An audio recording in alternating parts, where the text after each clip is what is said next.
We at Inner Picture Stories are delighted to present the IPS T-Shirts. T-shirts that change the world. Not only does each t-shirt design tell a story and carry a message of light waiting to be spread in your life and to those around you, but with each purchase, you also get to choose the cause you would like to support, where parts of your money will go. The causes that these shirts support vary from the environment to animals to those struggling with mental health issues, suicidal thoughts, loneliness, and diseases such as cancer. For further information about the IPS T-shirts and about the good causes you can support, simply go to innerpicturestories.com/shirts and take a look at these stunning T-shirts that can change the world. Welcome to the Inner Picture Stories podcast. My name is Jellis Vaes, your host and the founder of Inner Picture Stories, the educational platform on life. I hereby invite you to come on a journey with me. In each episode, we will dive into the life of an inspiring person seeking lessons of wisdom about life and the world we live in. Answers that you can take away and use in your own life. It's true that no one ever said life would be easy, but it's also true that no one ever said you had to do it alone. So get ready and let the journey begin. Plenty of psychologists do believe that loneliness will be our next big public health issue. Fighting the stigma against loneliness and admitting that we all get lonely sometimes is important and maybe even urgent. Loneliness is a proof point of humanity. It's proof that you're capable of human emotion. It sucks sometimes, but it's important to have in your life. It drives you, and it's a necessary reminder that you're capable of feeling the whole spectrum of human emotion. This is episode 007 with Julia Bainbridge. Hello everyone, welcome to the Inner Picture Stories podcast, and happy to have you join me here on another interesting episode. In this one, we're going to talk about a subject psychologists claim will be our next big public health issue: loneliness. It is something that is very much on the rise and a feeling that many people, myself included, struggle with. It's a subject that is important to talk about, or as our guest of this episode, Julia Bainbridge, host of the podcast The Lonely Hour, describes, even urgent. Before I talk more about the interview I did with Julia, I would like to give a big thank you to one of our listeners who wrote us a 5-star review, which is always very much appreciated and great to read. This is from Blurry Boy, who wrote, "This podcast is amazing. I found this podcast sort of by accident, but I'm so glad I did. This makes my day every time I listen to it. Keep doing your thing, Jellis."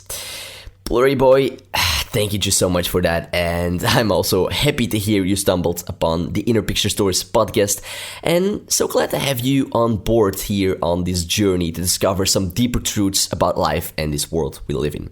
Great to hear that it is bringing value to you, and just so many thanks for the words there, Blurry Boy. It means a lot to me.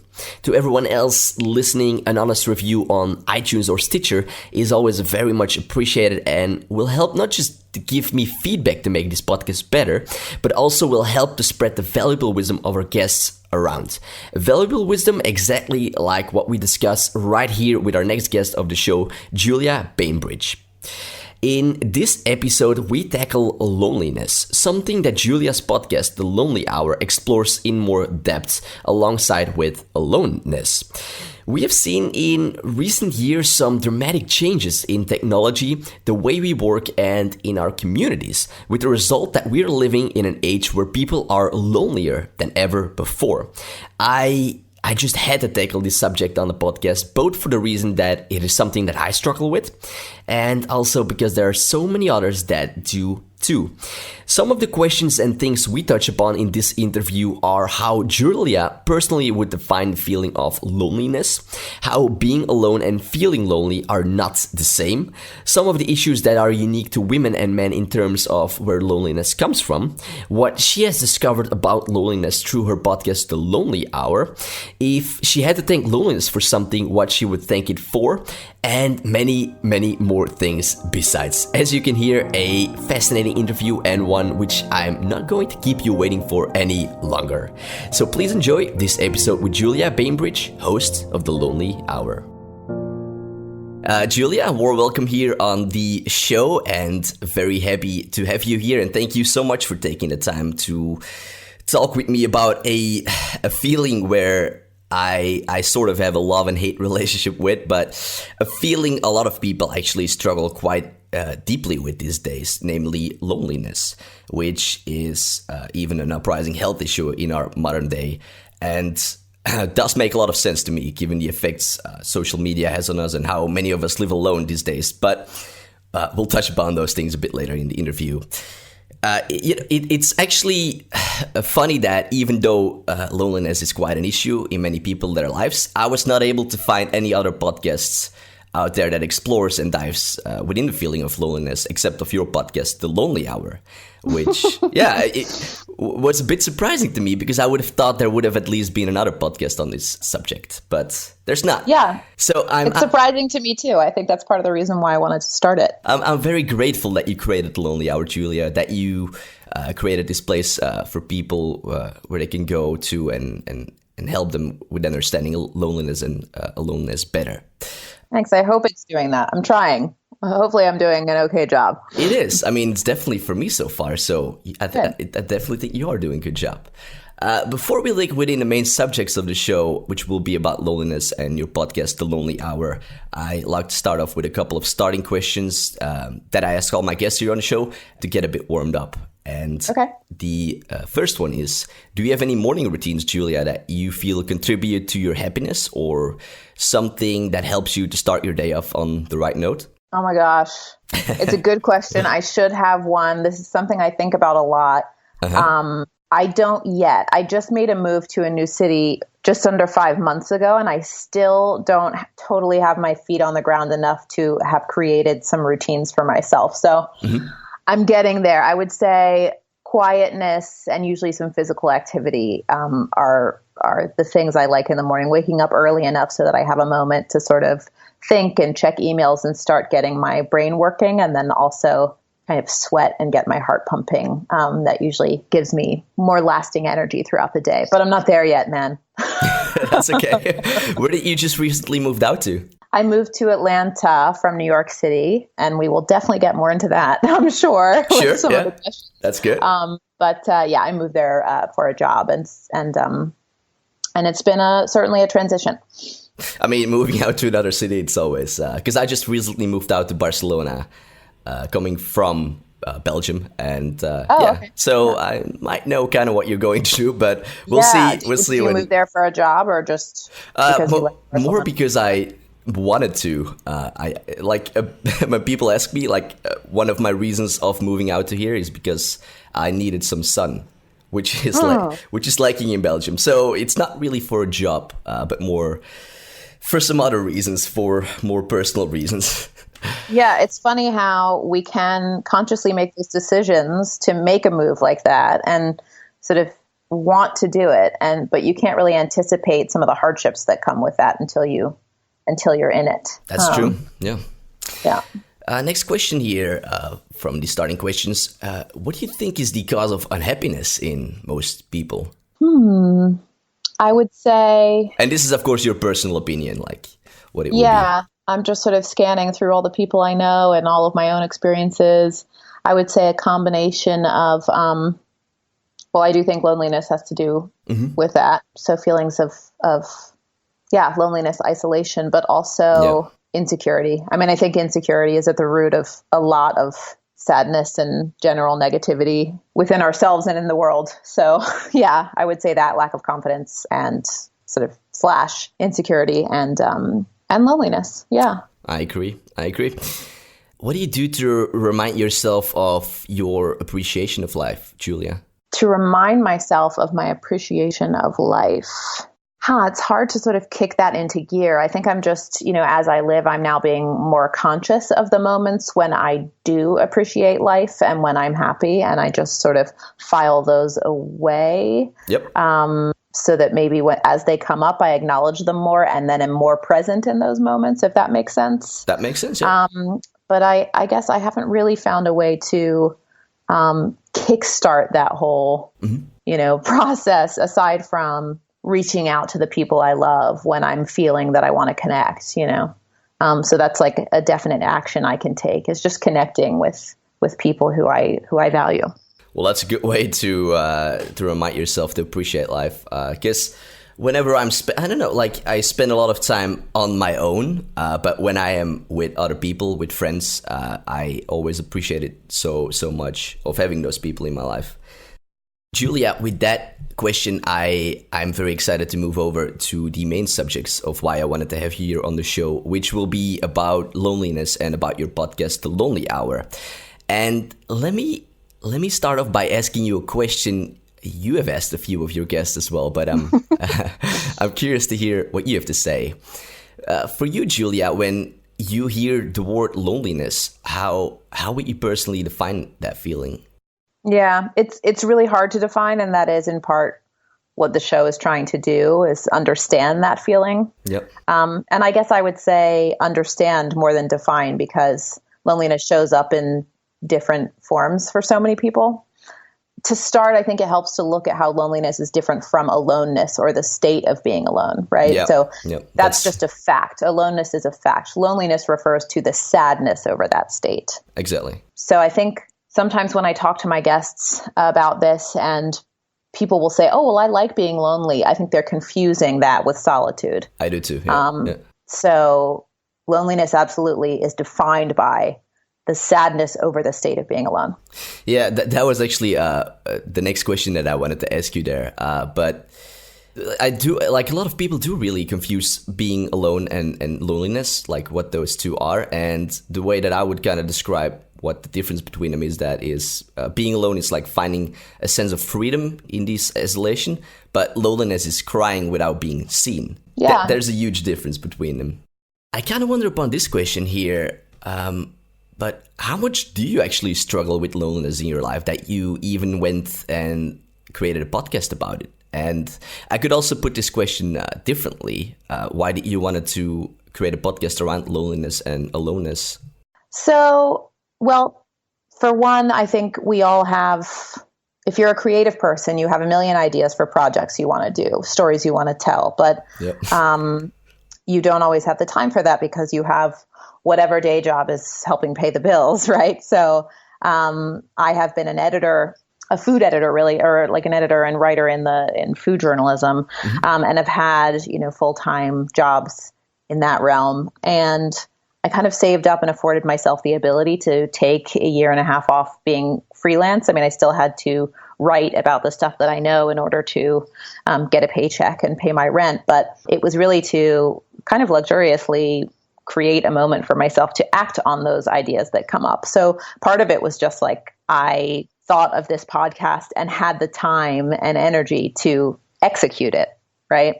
But as far as, which I think I wouldn't have done, when I had a meeting at 4 and a deadline here and a this and that, I just, would be too tapped out and not have the energy for extra projects, Sure. Yeah. So that was part of why I had the time to even create a podcast in addition to whatever, my day job was. But as far as tackling this topic in particular, it's a couple things. One, I was reading a lot about this. It seemed like there was a growing conversation about loneliness, I think that, I think that runs parallel to the growth in the use of technology, which we can get into a little. But plenty of psychologists do believe that loneliness will be our next big public health issue.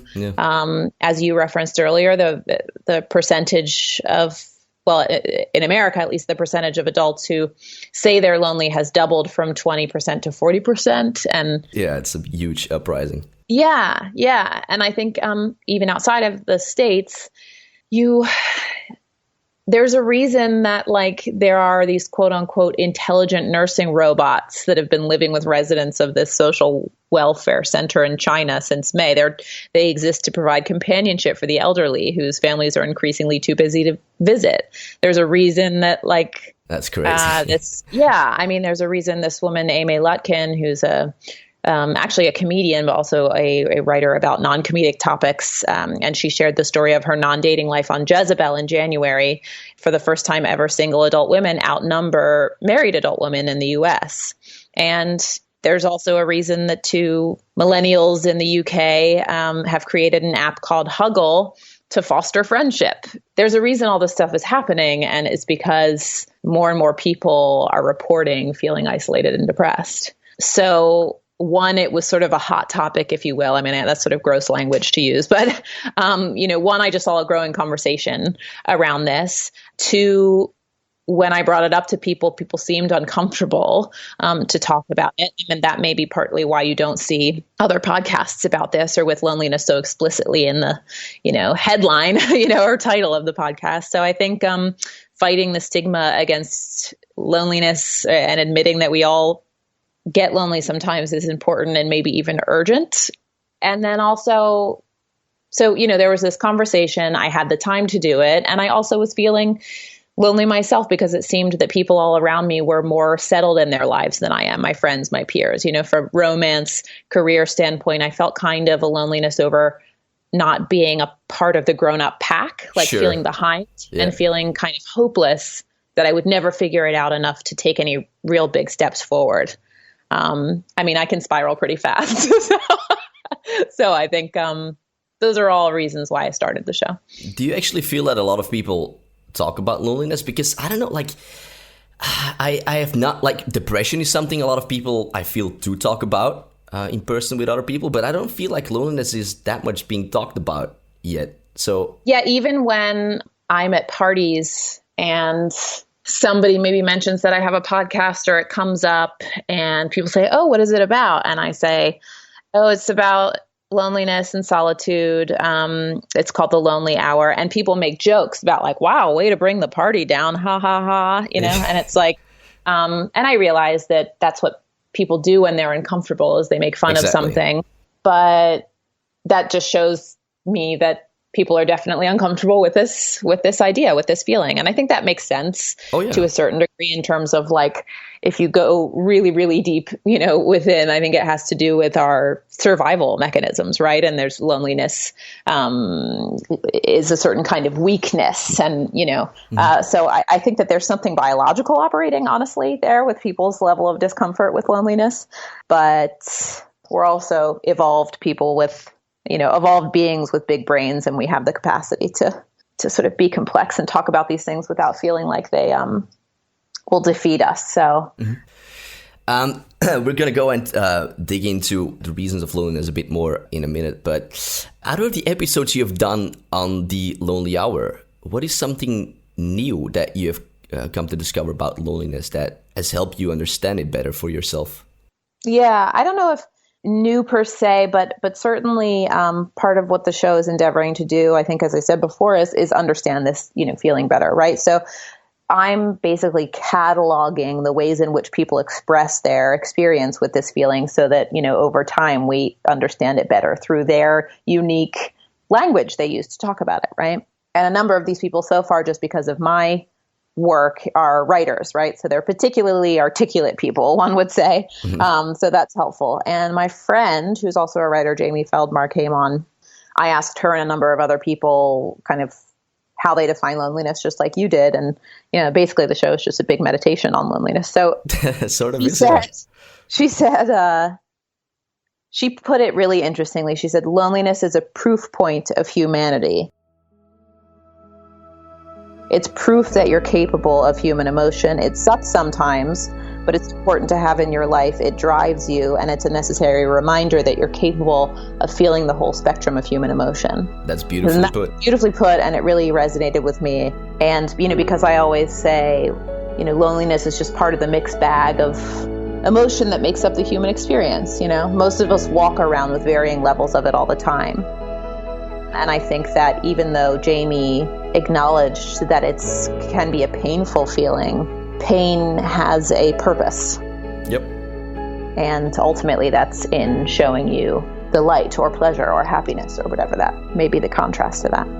I really like that. That's because I heard that also. That episode, I listened to that one too, and that was really beautifully put there. Yeah. She's a smarty. Yeah.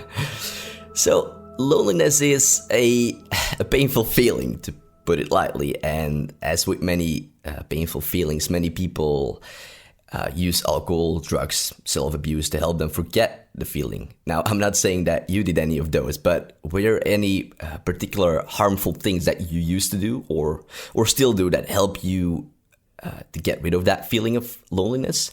And I'm just interested in asking this, not to judge you, of course, but it might help some other listeners hearing this. Yeah. No, I would say, I mean, ultimately, I would say those harmful things do not help. No, they're like a temporary patch, right?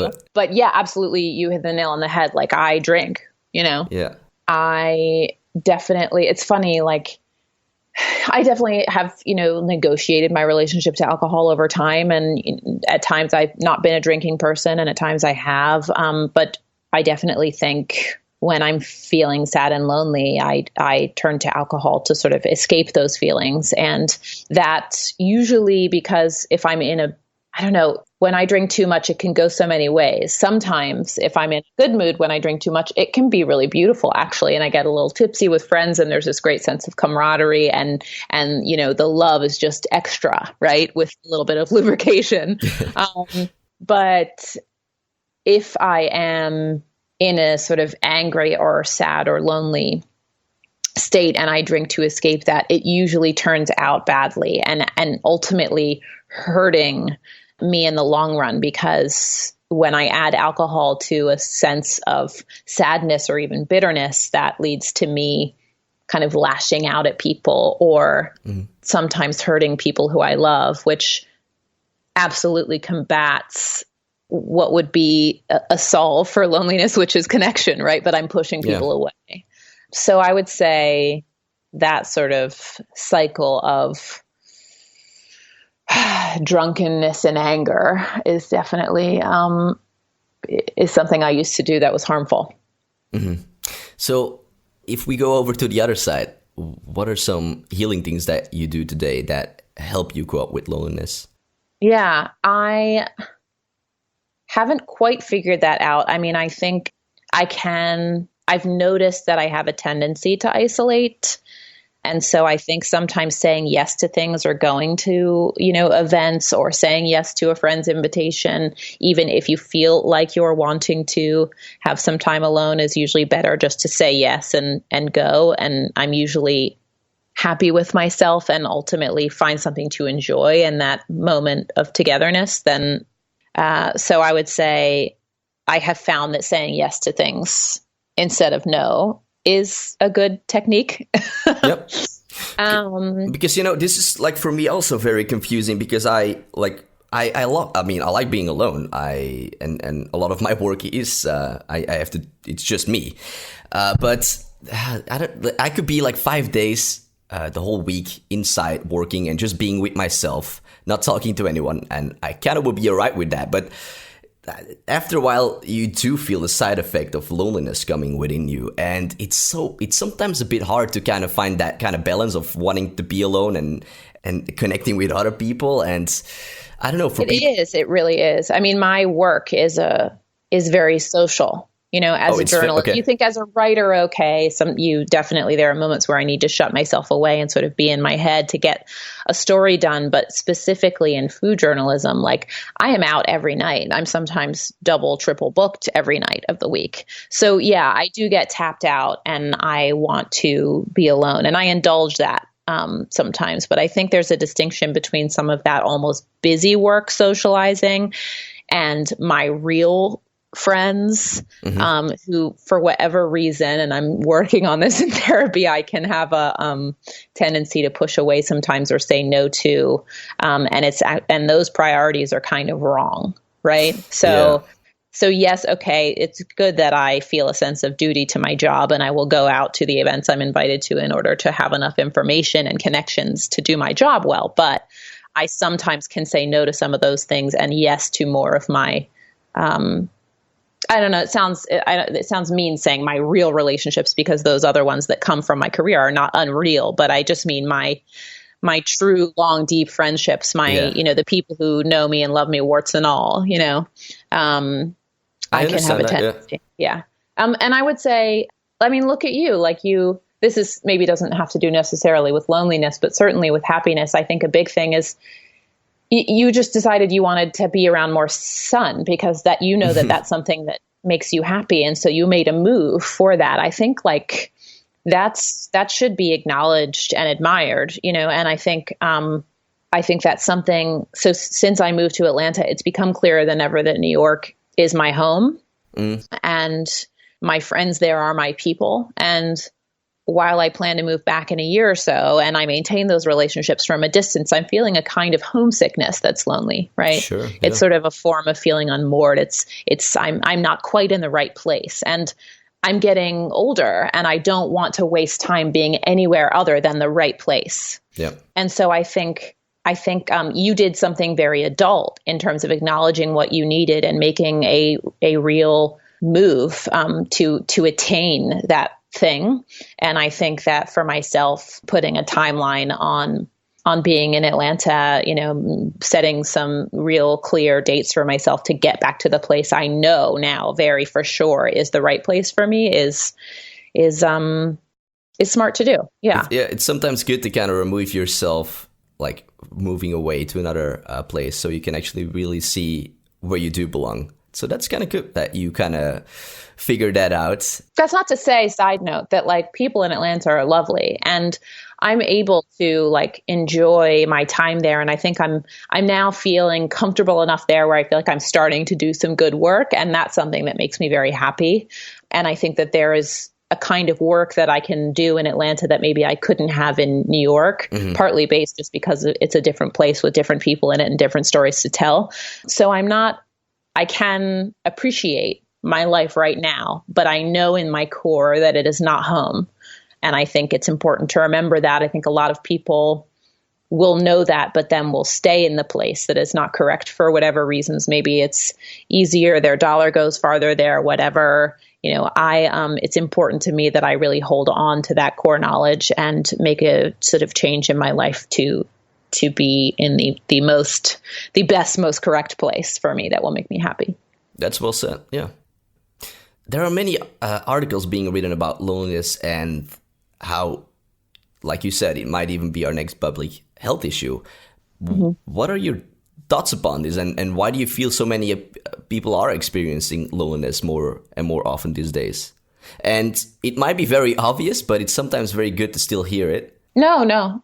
I think there are a lot of things going on, but I basically think it has to do with the changes in the ways we're living our lives, basically. I think, as we said before, there are more people living alone into a later age, and that means the tribe is not the same. You have all these alternative ways of having families, and I think that's so great in some ways, but I also think all of this sort of experimentation with that is new, and that means that during that transition time, there's sort of discomfort and sometimes sadness that comes from that discomfort as we sort of figure it all out. But it used to be that you would like live in your hometown and you had your own parents across town who could help raising your kids when you had them. And there was this little tribe of people. And now we're sort of we live these kind of global lives. Yeah. I remember applying to colleges. I grew up in Maryland, and it was people went to college all over. Some people went out to Stanford in California. Some people went to, school in Boston. Some people went over to Edinburgh, and that nobody questioned that. Whereas maybe a generation or two ago, why would you want to go across the country for college? It was like you just stayed closer to home. And while that's great, and I think like our experiences, one might argue, are richer for having sort of having cast a wide net and having this sense of adventure. I think it also, from the home standpoint, can leave us with some things to grapple with, right? So, I think there's that piece. And I also think technology, it has great potential to bring people together, and it has already fulfilled some of that potential. I think of my brother who lives on the West Coast, Skyping with my grandmother so that she can see her great grandson. Without that real-time face-to-face interaction, my grandmother would only see Jack once a year at Christmas, and she wouldn't know him as well. And that would make her sad. And it would also be a loss for baby Jack, too, to not know his elder family members. And he would likely feel that loss later in life, right? But still, that's a Band-Aid solution. Like, we need to think about the root of this growing sense of loneliness we seem to be experiencing and tackle it there. So the way I see it, Skype and FaceTime and the like have been developed to reestablish connection in a world in which much of it has been lost for various, one of the reasons I cited before, but there are others, like we have longer work days and commutes, right? We no longer have the tribe. the societal pressure to get married and have children has lightened. So we're living alone and single deeper into our 30s and beyond. The elderly are living longer, but retiring at the same age. So there's more idle time, and they're likely not spending it interacting with their families, but in nursing homes or other kinds of age-specific communities, to which they've been kind of shuttled off. So the point is, we're making some big changes in the way we live our lives that may prove to be deeply unhealthy, and no amount of Facebook Messenger or robot friends or whatever else developers think of will fix it. There is no stand-in for that human, flesh to flesh. No, it's true. Yeah. Interaction. And that's not something that I've just made up. That's something that psychologists like Sidney Engelberg, who was on season 1 of the show, he's a psychology professor in Tel Aviv, has studies to back that up, that it's just not a stand-in for real human contact. I also feel like I really went off there. Sorry. Oh, don't worry. That's all right. Don't worry there. Because that were some really good points that I agree with.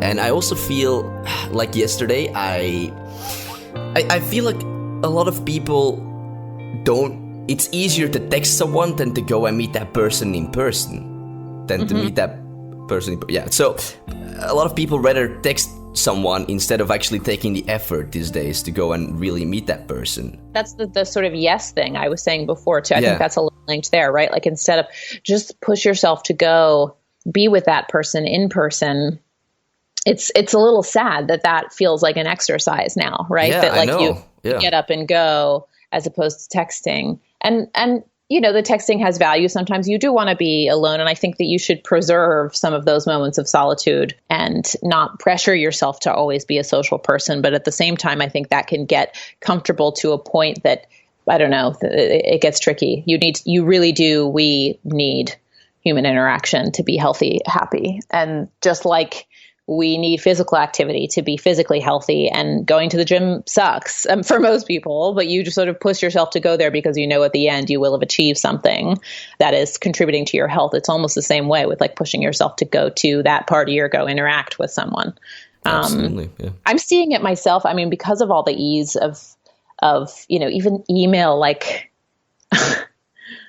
I'm seeing myself sometimes, even as a journalist, not want to call people on the phone, and I'd rather email for that first contact. I still don't send questions via email because, and I'm sure you know this, being somebody who has a podcast and interviews people, like, it's always richer to talk in person. Oh yeah. But I can see a little bit over time that my willingness to cold call has sort of is thinning out, and I would rather just send an email. Why, I don't exactly know, but I think it has something to do with, well, like we said before, maybe a little bit to do with insecurity, right? So you do a lesser form of contact, in the beginning, just to gauge things. Yeah, because that's a possibility these days. So yeah. Yeah. The following that I want to ask you might be a bit of a difficult question or not. Let's see. For girls, and I'm asking, of course, your personal opinion here, but what are the issues unique to girls that can result in loneliness? And let me afterwards give you my thoughts where I think for many guys loneliness comes from. That's a good question. And it's not something even though I am a woman and I have a lot of female friends, it is not something I'm focusing on with the show, because if there's a point I'm trying to make, it's that we all races, all sexes, all humans deal with loneliness. And so I'm sort of not trying to, I just haven't been focusing on what comes with particular groups of people. But I do think, one of the shows had to do with motherhood. And of course, that's something only women experience. Mm-hmm. Yep. I'm sure there is loneliness that comes with fatherhood, and I plan to explore that in the future. But not only the obvious things, like we're aware that sometimes mothers deal with postpartum depression, but just there are things that come along with having birthed a human being from your own body that I think fuck with you in a way that can lead to all kinds of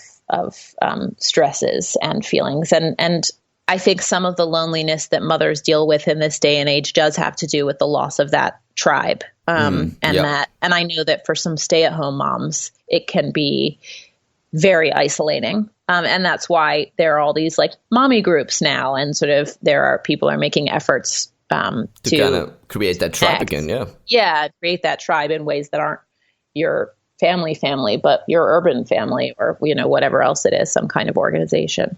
And I think before the actual having of the child, that negotiating whether or not you want to have a child, when you're going to have a child, how, I think that feelings of loneliness can come up while you're having that conversation with yourself, or as you're looking at other people have what you want. And I just think these are all things that are specific to women because of our very basic biology, that women are the ones who do carry the child, and women are the ones who have a timeline for that. I know that there's a clock, and that's real. After a certain age, you just cannot have children, or if you try, the child's health is at risk the older you get. And I think that I know for my friend Alyssa, and it's a little bit of a stretch that this has to do with loneliness, like head on, but that doesn't matter.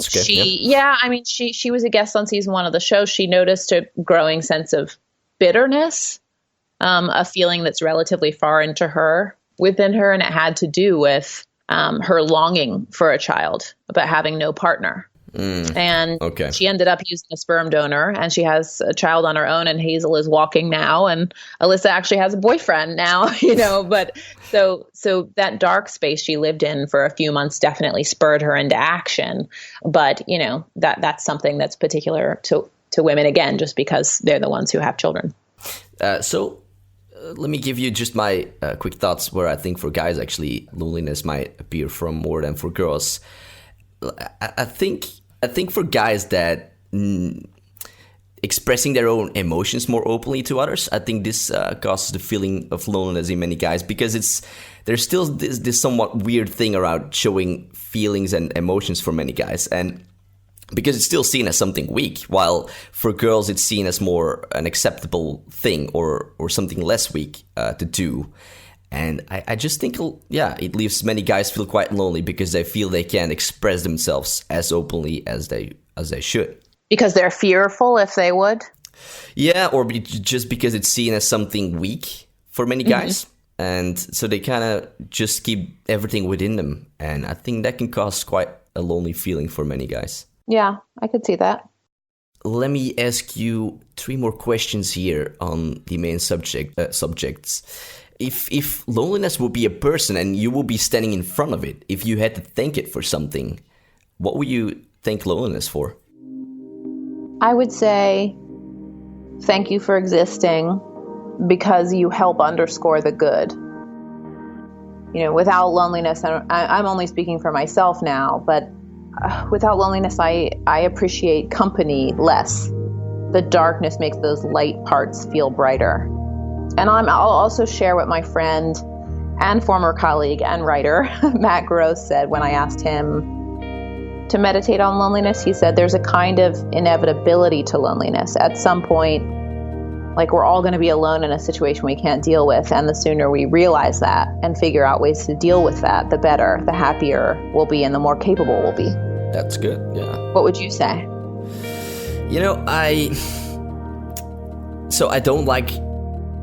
I don't like the painful feeling of loneliness, but I do appreciate the feeling in some way, because it has led me into some of my best ideas and creations. So, I don't know. Whenever I do come to feel lonely, I try to also focus on the beautiful aspect that it can bring. So I do appreciate loneliness in that way when I feel it. I'm trying to find the right... that's a whole topic that I've been trying to address, is creativity and loneliness, right? I mean, You just said something that comes up a lot. Great artists, great writers, talk a lot about needing to isolate themselves. I mean, I had an episode on season 1 about writing and loneliness, because that's, you're in a room, quiet by yourself. And I know even when I've talked to friends of mine, both men and women, and they basically say, if they're creative people, they say they're always more productive when they're single. And once they've gotten married or partnered up, they're priorities elsewhere.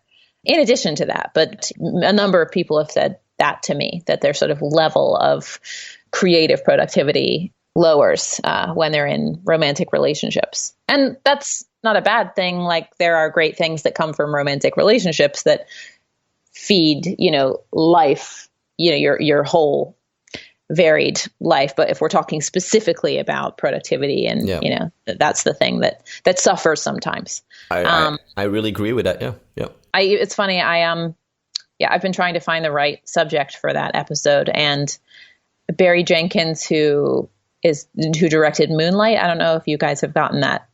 Oh no. Yeah. Yeah. He listened to the Brussels episode of season 2, where I talked to this lawyer who was saying that Brussels is a particularly lonely town, and he's ultimately discovered that he's going to move back to the States to be around his people because, he kind of thought he could do it, but it's just not quite right. He's realized now after a good 4 years of exploring it. But Barry Jenkins listened to that episode, and he told me, like, yeah, I actually knew that Brussels was a particularly lonely city. Like, it has that reputation. And so I went there to write Moonlight. Yeah, someone told me that, actually. Yeah. He was like, I put myself there, like, to be away and to be alone. And that's just like, that's classic, right? That's classic artist stuff, is that you just need to shut yourself away. And some people approach their whole lives that way. Some women I've talked to say, I just don't ever want children, I think, because that would just take too much time away from my art, Anyway, we could go on. Yeah. From the episodes you've done so far on your podcast, Julia, any favorite ones that you can recommend for people who are listening, or any episodes that you felt you resonated a lot with? Oh man, I don't want to, these feel like my babies now, like I don't want to pick favorites. I would say the reason why I started off with solo travel, which was my first ever episode. So the first episode of season 1, and I'm now in the middle of season 2. I chose that solo travel because it started off on a triumphant note. Each of the 3 people I talked to choose to travel solo because they reap a kind of benefit from it that they wouldn't if they were sharing it with someone. And it's worth noting that 2 out of those 3 people have partners. One is married and one has a serious girlfriend. And they chose to go on long trips by themselves because, kind of like when you go to a art museum with someone else and you're kind of worried about, are we both in the same room? Is our pacing okay? You kind of feel this pressure when you leave the exhibit to talk about it instead of just sort of letting it marinate. That there are things I think that sometimes sharing with people can take away from your own experience, quite frankly. So I just thought that was a good way to start. And I thought each of those guests was very giving. Another one, I think the motherhood episode, I think Alyssa's story was really tender and also kind of triumphant because she ultimately figured out that a way to have a child, and she's just so articulate and sweet. So I think a lot of the success of episodes, or episodes that are favorites of mine, absolutely. I think the success of the show in general rests on my guests. I'm really just the sort of curator and the editor. It's all about their willingness to share their stories and their ability to talk about them. And I think when you sign up to come on to my show, you kind of know what you're in for. It's called The Lonely Hour. We're going to talk about loneliness and solitude. Like, if you're somebody who's not comfortable with talking about your feelings, you're not coming on the show, right? So I'm lucky that the nature of the show is such that if you sign on to do it, you're willing to get kind of raw. And that's clear from the get-go. I don't know, the addiction episode, I had my mother on. So I think that was a kind of favorite moment because... that's cool. I don't actually think I've listened to that one, though. Yeah, she's the 3rd interview there. She's been an alcoholic my whole life. So that was a nice moment to talk to each other about it in a different way than we have before. And she was very, very giving. And I think in season 2, now that I have a new production company, it's the Listening Booth in Brooklyn. And I think I'm just thinking more about kind of layers of sound and getting out of just being 2 people in a room. I think I think that 45 minutes of 2 people in a room talking about this very dense topic is a lot of work for listeners. And I'm tightening it now in season 2. Episodes are like 15 to 20 minutes as opposed to 45 to an hour. So So there are a lot of stories that I'm looking forward to sharing that I've been banking. Like we relaunch on April 19th, and I've got all my episodes ready to go. And there are some stories there dealing with, well, actually Amy Lutkin, who I referenced before, talking about sort of being a single woman into a certain age and sort of grappling with that. She'll be on, and a African-American graphic designer in San Francisco talks about it's sort of a race episode. He sort of walks through dealing with his first ever experience with overt racism. And that's interesting. Yes. And actually a friend of mine, Kat Turner, who is a private chef and has been for very high profile clients, so high profile that she cannot name their names, even though she no longer works with them. I mean, like mega international celebrities, Wow. who's she can't say who she works for because paparazzi would be all over them. And that's just part of what she signed up for when taking that job. And she didn't realize how difficult that would be and how sort of anonymous she would feel. Being just like part of the pack of people who can't really say who they are as they travel internationally with this person on, press tours and whatnot. And she has her own way in which she is kind of breaking out of that and becoming again a sort of more public person, or somebody at the front and center of her own life, because she actually started out as an actress and then went into this sort of behind the scenes portion of her life being a private chef for celebrities, and now is sort of breaking out again and going to be in front of the camera herself. So that's sort of an exciting journey. So yeah, there's lots I'm looking forward to sharing. Well, that sounds good. Like Yeah. you actually just answered the last question that I wanted to ask you here on the main subjects. But The Lonely Hour, it's continuing the second season, 19th of April. Yes. I'm very excited about the new episodes that are coming up, and you definitely have me hooked on your podcast. Thanks. And for everyone listening, The Lonely Hour, it's a beautiful podcast, so I could definitely recommend it to anyone who is seeking a better understanding about loneliness and aloneness. And Julia, with that final question of the main subjects, I want to thank you again for creating The Lonely Hour and giving people this place where they can go and explore loneliness and aloneness better. And before we'll finish this interview, let me just ask you two of the end questions, if that's okay. Yep, we have 5 minutes. All right. So if we have 5 minutes, maybe I will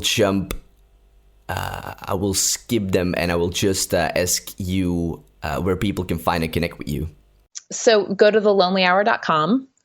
And that's where you can sign up for the newsletter, where you will get all updates about future episodes, and also at Lonely Podcast on Twitter and Instagram. And we also have a Facebook page, The Lonely Hour. And yeah, I mean, I'm looking for stories. I'm looking for people who I want to get all kinds of voices to be a part of this show, because as I said before, this is about a human feeling. And so I want all different kinds of humans represented talking about it. So please reach out to me through those channels, not only to listen and follow, but also to share. That's awesome. I'll link this on the show notes for everyone to find. And the final question here of the show that I want to ask you, Julia, from everything that you've seen, experienced, lived, and learned in your life, what is the one thing you know to be true? Oh man, I know you can give this some thought. I know that love is not only better, but also much easier than hate. That's true. That's true. Julia, this was such a blast to do, and just thank you so much for taking the time here. I appreciate it a lot. Thank you, and have a good Sunday. There we have it, guys. Thank you for spending some time here with me and Julia. Be sure to check out The Lonely Hour. Julia is doing some incredible work with it, and her podcast delves beautifully into the topics of loneliness and aloneness. For anyone seeking a better understanding about them, there really is no better place to go. Also, as Julia said, she is looking for all kinds of voices to be part of her show. If you have a story about loneliness or aloneness, she is looking for your story. You can reach out to her through all her platforms by going to innerpicturestories.com/podcast and simply typing in Julia in the search bar, and this episode will pop right up with all the details on everything we talked about and how to get in touch with Julia. Of course, don't forget to share this episode with all your friends and family on Facebook, Twitter, Pinterest, etc. Help me spread this wisdom around. With all that, it's been great having you join us. I hope you enjoyed it, and I wish you a beautiful day out there. This is Jellis Vaes signing off. Until next time, guys.